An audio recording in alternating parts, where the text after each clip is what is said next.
William carry இன்னைக்கு Serampore university பண்ணியிருக்காரு, நிறைய புத்தகங்களை டிரான்ஸ்லேட் பண்ணியிருக்காரு. நம்ம இந்திய தேசத்தில் அவருடைய பங்கு மிகவும் பெரியது. அவருடைய சக்சஸ் என்னன்னு கேட்டிங்கன்னா, அவர் சொல்லுவார், இந்திய தேசத்தின் மேலே எனக்கு இருந்த பாரம். இந்திய வரைபடத்தை வைத்து அவர் அழுது அழுது ஜெபித்து கொண்டே இருப்பாராம். அடுத்தது ஜெர்மனியிலிருந்து தமிழ்நாட்டுக்கு வந்து தரங்கம்பாடியில் வாழ்ந்து இன்னைக்கு உங்கள் கையில் இருக்கிற தமிழ் வேதாகமத்தெல்லாம் மொழிபெயர்த்தவர் பர்த்லமேயு சீகன்பாக்.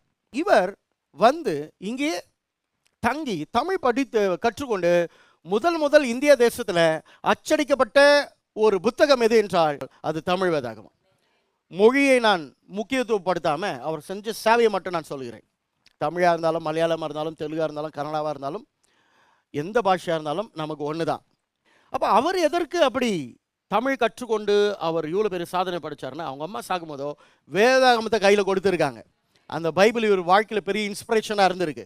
அந்த வேதாகமம் தான் இன்னொரு மொழியில் இருக்கிற வேதாகமங்களை மொழிபெயர்க்க காரணமாக இருந்தது. அப்போ ஒவ்வொரு சக்ஸஸுக்கு பின்னாடி ஒவ்வொரு சீக்ரெட் இருக்கும்.